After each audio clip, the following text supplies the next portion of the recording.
जय श्री कृष्णा, राधे राधे, हर हर महादेव। हिंदू धर्म में पूर्णिमा तिथि का खास महत्व है। सावन पूर्णिमा का स्नान और दान अत्यंत ही शुभ माना गया है।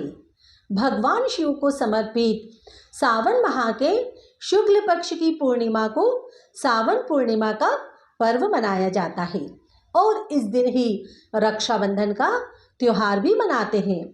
रक्षाबंधन के दिन बहनें अपने भाई की कलाई पर राखी बांधती है और लंबी आयु की कामना करती है।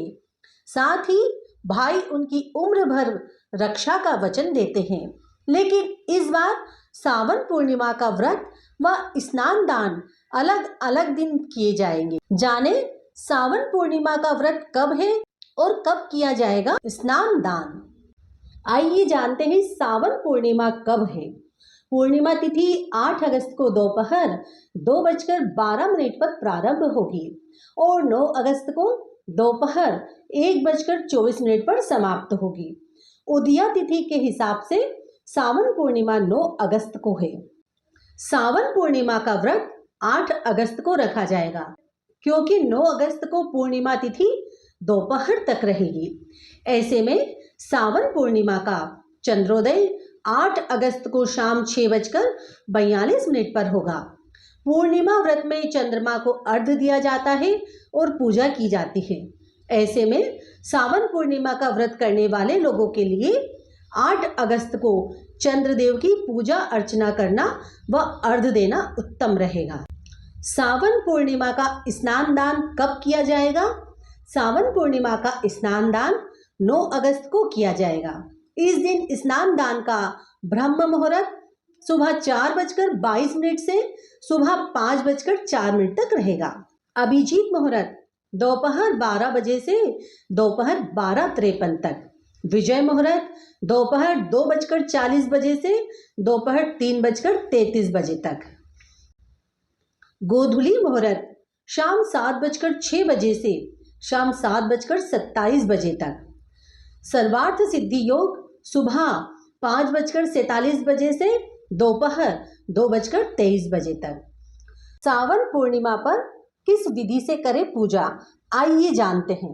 सावन के महीने में देवी देवताओं की पूजा का विशेष महत्व है। सावन माह में पूर्णिमा व्रत के दिन सुबह देवी देवताओं की पूजा करने के साथ ही किसी पवित्र नदी में स्नान करके जरूरतमंद लोगों को दान दिया जाता है।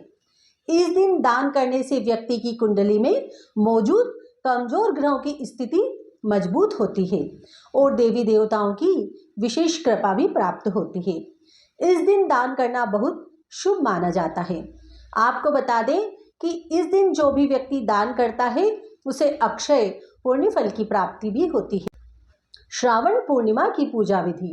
श्रावण पूर्णिमा के दिन सुबह किसी पवित्र नदी में स्नान करने के बाद साफ कपड़े पहने और इस दिन स्नान के बाद गाय, चींटियों और मछलियों को चारा खिलाना भी शुभ माना जाता है। इसके बाद आसन पर गंगा जल छिड़का जाता है और उस पर भगवान सत्यनारायण की मूर्ति या प्रतिमा स्थापित की जाती है। मूर्ति स्थापित करने के बाद उन्हें पीले वस्त्र, पीले फल, पीले फूल अर्पित किए जाते हैं और उनकी पूजा की जाती है। इसके बाद भगवान सत्यनारायण की कथा पढ़ी या सुनी जाती है। कथा पढ़ने के बाद प्रसाद के रूप में चरणामृत और पंजीरी चढ़ाई जाती है। इस प्रसाद को स्वयं भी खाया जाता है और लोगों में भी बांटा जाता है। ऐसी मान्यता है कि अगर श्रावण पूर्णिमा का व्रत नियमानुसार किया जाए तो साल भर वैदिक कार्य न करने की गलती माफ हो जाती है और श्रावणी पूर्णिमा का व्रत पूरे सालों के व्रतों के समान फल प्रदान करता है।